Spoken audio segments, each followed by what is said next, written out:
चांद पर एक चुड़ैल। एक बार दो साइंटिस्ट अपने एक सीक्रेट मिशन के लिए एक गांव में गए। उनका प्लान था चंद्रमा पर रॉकेट भेजकर वहां से कीमती हीरे लाना। लेकिन वे दोनों नहीं चाहते थे कि उनके इस प्लान के बारे में सरकार को पता चले। इसलिए उन्होंने शहर से दूर एक गांव के पास जंगल में अपनी एक लैब बनाई और अपने काम में जुट गए। एक दिन पास के गांव से एक भोलू नाम का आदमी जंगल की ओर घूमने जाता है और वहां उसने देखा कि जंगल के बीचों बीच किसी ने एक लैब बनाई हुई है। इसलिए उत्सुकतावश भोलू उस लैब पे पास गया और उसने वहां दो आदमियों को देखा। वे दोनों लैब में चुपके चुपके बातें कर रहे थे। भोलू अब चुपचाप उनकी बातें सुनने लगा। तभी एक साइंटिस्ट दूसरे साइंटिस्ट से कहता है, देखो अब हमें रॉकेट लॉन्च करने में ज़्यादा देर नहीं करनी चाहिए, नहीं तो किसी को भी हमारे इस प्लान के बारे में पता चल गया तो सब चौपट हो जाएगा। एक दिन पास के गांव से एक भोलू नाम का आदमी जंगल की ओर घूमने जाता है और वहां उसने देखा कि जंगल के बीचों बीच किसी ने। इसलिए उत्सुकतावश भोलू उस लैब पे पास गया और उसने वहां दो आदमियों को देखा।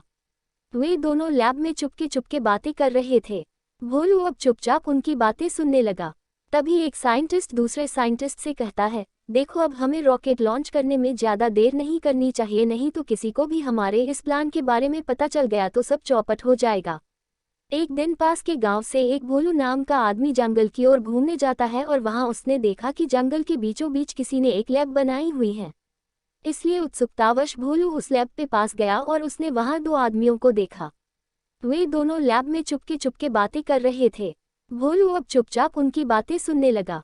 तभी एक साइंटिस्ट दूसरे साइंटिस्ट से कहता है, देखो अब हमें रॉकेट लॉन्च करने में ज़्यादा देर नहीं करनी चाहिए, नहीं तो किसी को भी हमारे इस प्लान के बारे में पता चल गया तो सब चौपट हो जाएगा। दूसरा साइंटिस्ट, हाँ बॉस तुम सही कहते हो, हम आज रात को ही इस रॉकेट को लॉन्च करने वाले हैं।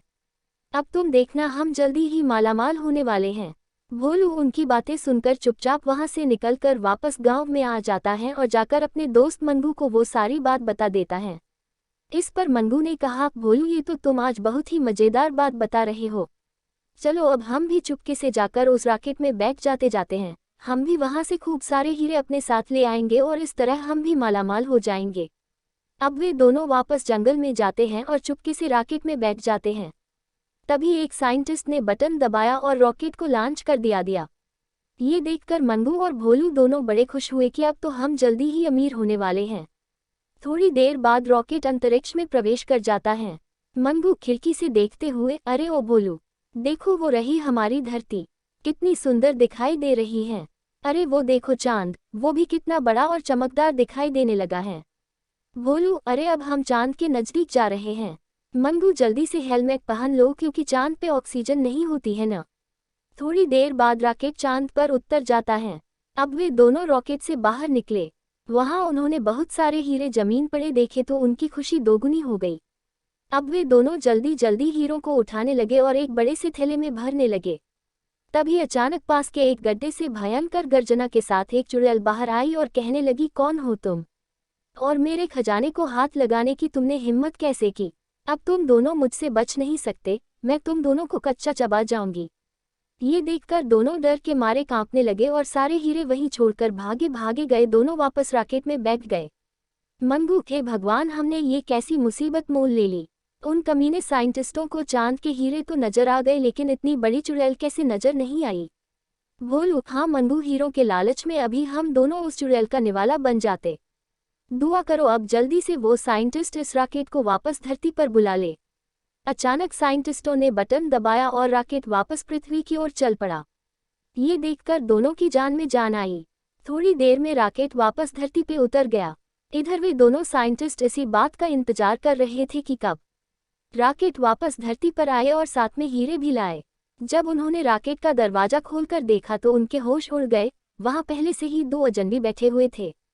दोनों ने कहा, हमें माफ कर दीजिए सर, हम खजाने के लालच में इस रॉकेट में बैठ गए थे और जब रॉकेट चांद पर पहुंचा तो वहां हीरों के साथ एक भयानक चुड़ैल भी दिखाई दी। उसे देखकर हम सारे हीरे वहीं छोड़ आए और जैसे तैसे जान बचाकर वापस आ पाए हैं। साइंटिस्टों ने कहा, अच्छा, इसका मतलब हमारा अंदाजा सही था कि वहां हीरों का भंडार है। लेकिन अब हम तुम दोनों को तभी छोड़ेंगे जब तुम वापस जाकर उन हीरों को साथ लेकर आओगे। भोलू, ये तुम क्या कह रहे हो साइंटिस्ट भाई, हम वहां से हीरे कभी नहीं ला सकते उस चुड़ैल के रहते। एक साइंटिस्ट, अब ये तुम्हारी परेशानी है, तुम कैसे भी करो, बस हीरे लेकर ही वापस आना। ठीक है। ऐसा कहकर साइंटिस्ट उन दोनों को वापस रॉकेट में बैठा देते हैं और फिर बटन दबाकर रॉकेट को चांद की ओर रवाना कर देते हैं। थोड़ी देर बाद रॉकेट फिर चांद पर उसी जगह उतर जाता है। इधर वे दोनों बहुत डरे हुए थे, फिर भी जैसे तैसे हिम्मत जुटाकर वो रॉकेट से बाहर निकले और जल्दी जल्दी हीरे इकट्ठे करने लगे। तभी अचानक वो भयानक चुड़ैल फिर गड्ढे से बाहर आई। ये देखकर मंगू और भोलू दोनों डर के मारे थोड़े बहुत हीरे साथ लेकर वापस रॉकेट में जा बैठे और दरवाजा बंद कर लिया। तभी वो चुड़ैल खिड़की के पास आकर बोली, नहीं, तुम मेरे हीरे नहीं ले जा सकते। मैं तुम्हें अब वापस नहीं जाने दूंगी। मैं अभी यही तुम दोनों का काम तमाम कर दूंगी। ऐसा कहकर चुड़ैल जोर जोर से रॉकेट का दरवाजा पीटने लगी। तभी रॉकेट उड़ने लगता है। लेकिन ये क्या, अब वो चुड़ैल रॉकेट को पकड़कर ही उसके साथ में उड़ने लगी। ये देखकर भोलू ने कहा, देख रहे हो मंगू, वो चुड़ैल अब हमारा पीछा नहीं छोड़ रही है। देखो बाहर वो रॉकेट के साथ ही उड़ रही है। अब क्या करें हम? मंगू, हाँ, लगता है ये चुड़ैल अब हमारे साथ ही धरती पर जाएगी। अगर ऐसा हुआ तो फिर ये हमें वहां मार डालेगी।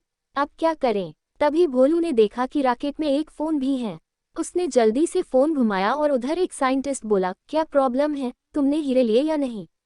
भोलू, हाँ साइंटिस्ट भाई, हमने हीरे ले लिए हैं, लेकिन अब वो चुड़ैल हमारा पीछा नहीं छोड़ रही है। अब वो इस रॉकेट के साथ ही उड़ रही है और हमारे साथ ही धरती पर आ रही है। अब हमें बचा लो साइंटिस्ट भाई। साइंटिस्ट, नहीं नहीं, अगर ऐसा है तो फिर हम तुम्हें अब वापस धरती पर नहीं आने दे सकते। नहीं तो वो चुड़ैल हमें भी जिंदा नहीं छोड़ेगी। ऐसा कहकर साइंटिस्ट ने रॉकेट को मंगल की तरफ मोड़ दिया। अब रॉकेट मंगल की ओर जाने लगा। थोड़ी देर बाद मंगू ने कहा, ये क्या भोलू, अब हम धरती की तरफ नहीं मंगल की ओर जा रहे हैं। वो साइंटिस्ट नहीं चाहते कि हम उस चुड़ैल के साथ धरती पर वापस आए। भोलू, हाँ भाई, और अब तो हमारी ऑक्सीजन भी लगातार कम होती जा रही है। हम तो अब वैसे भी मरने वाले हैं, तो क्यों न इस चुड़ैल की बिरादरी में शामिल हो जाए। मंगू, हाँ, ऐसा ही करना ठीक रहेगा शायद। तभी भोलू खिड़की के पास गया और चुड़ैल से बोला, है चुड़ैल रानी, अब हमारी ऑक्सीजन खत्म होती जा रही है। हम तो वैसे भी मरेंगे, इससे तो अच्छा है कि तुम हमें भी अपने जैसा ही बना दो, ताकि हम आराम से तुम्हारे साथ इस ग्रह पर रह सके। चुड़ैल, हाँ हाँ हाँ, ये तो बहुत अच्छी बात है। अगर तुम मेरी बिरादरी में शामिल होना चाहते हो तो मुझे भी बड़ी खुशी होगी। मैं भी अकेले रह रह कर थक चुकी हूँ। चलो अब जल्दी से बाहर आओ, मैं अभी तुम दोनों को भूत बना देती हूँ। थोड़ी देर बाद रॉकेट मंगल पर उतर जाता है। इसके बाद वे दोनों रॉकेट से बाहर निकले और उस चुड़ैल ने अपने जहरीले दांतों से काटकर उन्हें भी भूत बना दिया। अब वे भी बेहद डरावने खतरनाक दिखाई देने लगे। ये देखकर दोनों बहुत खुश हुए कि चलो अब न तो इस चुड़ैल से डरने की जरूरत है और हमें ऑक्सीजन की भी कोई जरूरत नहीं पड़ेगी। भोलू, मंगू भाई, ये सब उन कमीने साइंटिस्टों की वजह से हुआ है, उन्होंने हमारे साथ धोखा किया है। अब हम उन्हें जिंदा नहीं छोड़ेंगे। चलो अब वापस धरती की ओर चलो। मंगू, लेकिन भाई हमें रॉकेट थोड़े चलाना आता है, तो फिर हम धरती पे कैसे जा पाएंगे? तभी चुड़ैल ने कहा, मेरे पास एक तरकीब है। तुम दोनों फिर से रॉकेट में बैठ जाओ और मैं अपनी ताकत से इस रॉकेट को धक्का लगाती हूँ। इसके बाद मंगू और भोलू दोनों रॉकेट में बैठ जाते हैं और वो चुड़ैल अपनी शक्ति से उस रॉकेट को धक्का लगाती है और रॉकेट को धरती की ओर मोड़ देती है। अब रॉकेट वापस धरती की तरफ जाने लगता है। रॉकेट को वापस आता देख दोनों साइंटिस्ट डर के मारे लैब छोड़कर भाग जाते हैं। अब रॉकेट फिर से धरती पे उतरा और वे तीनों भी बाहर निकले। बाहर का सुंदर और घना अंधेरा देखकर वो चुड़ैल उन घने जंगल में चली जाती है। इधर मंगू और भोलू दोनों उस लैब में गए तो वहां उन्हें कोई दिखाई नहीं दिया। मंगू, लगता है उन साइंटिस्टों को हमारे आने की खबर लग गई है, इसलिए वो पहले ही यहाँ से बच के भाग गए हैं। शायद वे दोनों गांव की ओर ही गए होंगे। चलो अब हम भी उधर ही चले। जब वे दोनों गांव में गए तो गांव के लोग उन्हें देखकर डर के मारे भागने लगे। ये देखकर मंगू बोला, अरे भाई, हमसे डर के क्यों भाग रहे हो? क्या तुमने हमें नहीं पहचाना? देखो, मैं तुम्हारे ही गांव का मंगू हूँ और ये भोलू है। बोला, अरे मंगू, क्या तुम भूल गए हो कि अब हम आम इंसान नहीं रहे, अब हम भूत बन गए हैं। तभी तो गांव वाले हमसे डर के भाग रहे हैं।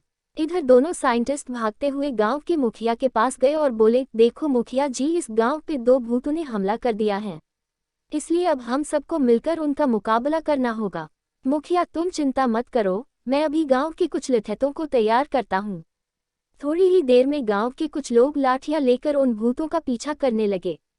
जब ये बात मंगू और भोलू को पता चली तो वे दोनों अपनी जान बचाकर भागने लगे और एक खाली घर में जाकर छुप गए।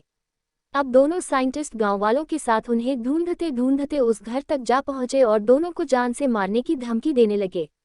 भोलू, अरे मंगू भाई, ये दोनों साइंटिस्ट तो बहुत चालाक निकले। अब हम यहाँ से बाहर कैसे निकले? अब हम ज्यादा देर अंदर नहीं रह सकते। अब हम क्या करें? मुखिया भाइयों, मुझे लगता है कि ये दोनों अब ऐसे बाहर नहीं आने वाले। चलो हम इस घर को ही आग लगा देते हैं, फिर ये दोनों भूत आग में जलकर मर जाएंगे। तभी गांव वालों ने जंगल की तरफ से बेहद डरावनी आवाजें सुनी। वो उस चुड़ैल की आवाजें थी। तभी चुड़ैल उस घने जंगल से बाहर निकली और सीधे ही गांव वालों की तरफ गई। गांव वालों ने जब चुड़ैल को अपनी तरफ आते देखा तो वे सब फिर से अपनी जान बचाकर भागने लगे। लेकिन चुड़ैल ने उन दोनों साइंटिस्टों को पकड़ लिया और गर्दन मरोड़कर मार दिया। इस प्रकार उन दोनों साइंटिस्टों को अपने किए की सजा मिल चुकी थी।